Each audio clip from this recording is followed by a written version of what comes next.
Okay. So the topic for my talk today is Harmony Ledger, coding regenerative economy using blockchain. So anyways, there is a mix of words which I'll be demystifying and take you through. So first things first. So how many want climate change, and how many want to change with respect to the choices you do in buying day-to-day things? Pretty much everyone, right? And the only thing is, when a question of how many want to change is asked, everyone raises their hand typically, and when an individual is being asked to change, then typically the number of hands which go up are always very, very low, or sometimes zero. It is because sometimes the individual contribution to the climate change looks negligible unless until there is enough consensus happening at scale. Because with 700 crores of people across the world, obviously a small choice of yours looks insignificant, and if such thing happens across the planet, then that is what brought us to a stage where today we need to look at climate change and climate action, because though there is policy, the execution is something which is not happening. And if you look carefully, we moved from the mindset from sustainability to circular economy and now to regenerative economy. So we are changing the names, but the underlying key concept is basically we are just bringing a shift in our mindset, the way we look at our transactions with earth. And the regenerative economy is something where you are not just looking the sustainability as a concept with respect to transactions or doing or minimizing your negative effects. Rather, you want to enable the earth to regenerate so that you can make most out of it. And second, how much green is green? Today, if you carefully observe, greenwashing is the trend. And any label which says organic or green or sustainable, how much green is always a question. So there is lack of accountability and there is lack of visibility today with respect to most of the green initiatives. And this is where we need to leverage the emerging technologies like blockchain so that we can bring the visibility, we can bring the digital trust, and we can bring the traceability to what is happening in these initiatives of sustainability. And another interesting thing is democratization of these initiatives is need of the hour. Because you can't just wait for government to take a policy, or you can't wait for some big industries to take certain steps, but democratization of these initiatives of climate change or climate action should happen. And democratization just do not come from, like, say, knowing the effects of it. Rather, you should make people invest in it or buy in. There should be some buy-in from the citizens for these kind of initiatives. And to set the context, these are like 4 pointers which I will be connecting as we progress in the slides. So one is we need regenerative economy, and second, we need some way to quantify the greenness in all these green initiatives or sustainability initiatives, and how do we leverage blockchain as a technology to make this happen. And last but not the least, democratization is something which is need of the hour.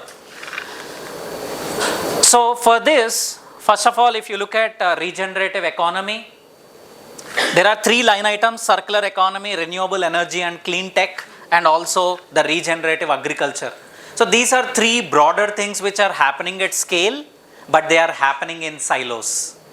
Okay, so there is no critical mass of adoption of these things which will bring drastic change, because as TEDx countdown says, we are on the countdown towards 1.5 degrees Celsius, right? So indeed, it is amazing to speak here in the lines of COP28 event happened just couple of days back at UAE. and every economy, almost 200 countries agreed to move away from fossil fuels. But how can that happen? What are the hurdles? So in that context, if you look at the circular economy, one of the biggest challenges, you take any supply chain or value chains of the products and services which we consume every day, they are all global, complex, and there is no visibility to end-to-end visibility of this such supply chains or value chains. And if you look at circular economy, it is all about closing the loop so that whatever products are consumed are recyclable, reusable, and can some of the byproducts of these products after using can come back into the supply chain. And unless until this loop gets closed, circular economy or regenerative economy falls short of its promise. Because if you can't quantify something, you can't really regulate it, or you can't really say that it is happening. So in that context, one important challenge we need to address with tech is coordinating the circular economy initiatives. And second thing is, of course, every country today is investing from transitioning from fossil fuels to green energy initiatives. But again, one of the biggest challenges is the high upfront costs involved in terms of driving these initiatives. And second, if you see carefully, most of these projects are seen as high risk, low impact, low value, because though the outcomes are known, but they are not quantified. So in that context, the financing of these green initiatives is another biggest challenge, which is called as green financing. And last but not the least, with respect to generative economy, regenerative economy is the carbon credits market.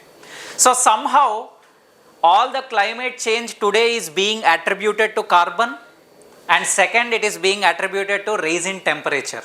Now, in that context, what has happened is, with the capitalist mindset which humanity is being faced for last 100 years, we started commercializing the carbon credits which we typically produce from these initiatives.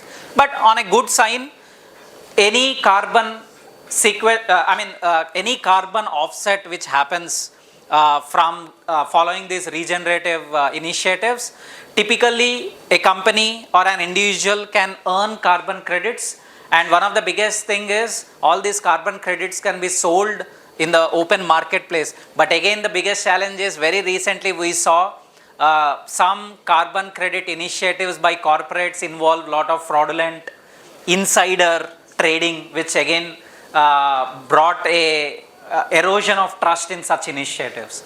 Now, how do we address all these issues? So that is where blockchain comes as an enabler.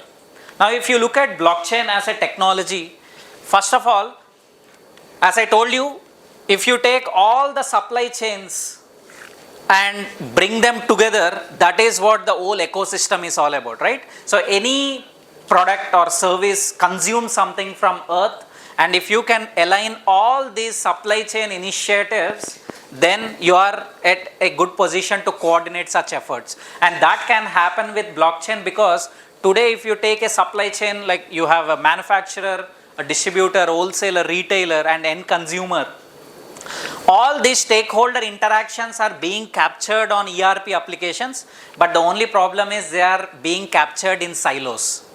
So there is no end-to-end visibility. And that is where blockchain comes as a technology.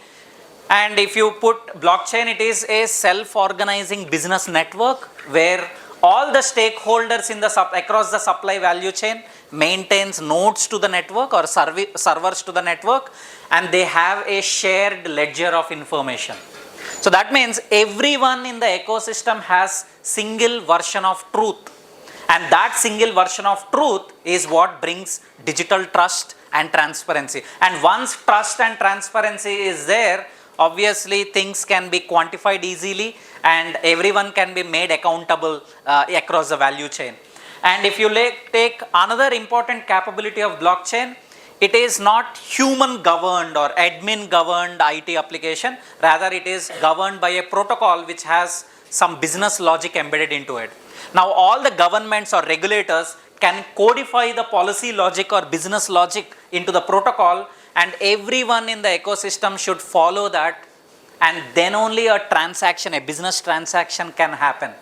So in that context, if you take blockchain, what ERPs did to organizations in past, blockchain would do to ecosystems. And if you want to create a climate action plan, then an ecosystem play is what is required, and we need a technology enabler blockchain which can enable that. And another interesting thing is, today every organization, whatever sustainable practices or regenerative economy practices they follow, they are capturing that in their own ledger which they manage. And how much can you trust that? So today the trust is pretty much bifurcated because each stakeholder is maintaining their own copy of ledger.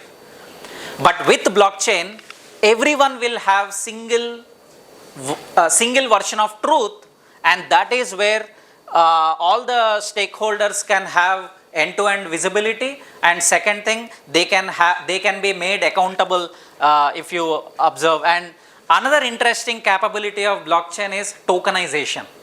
Now, what is a token?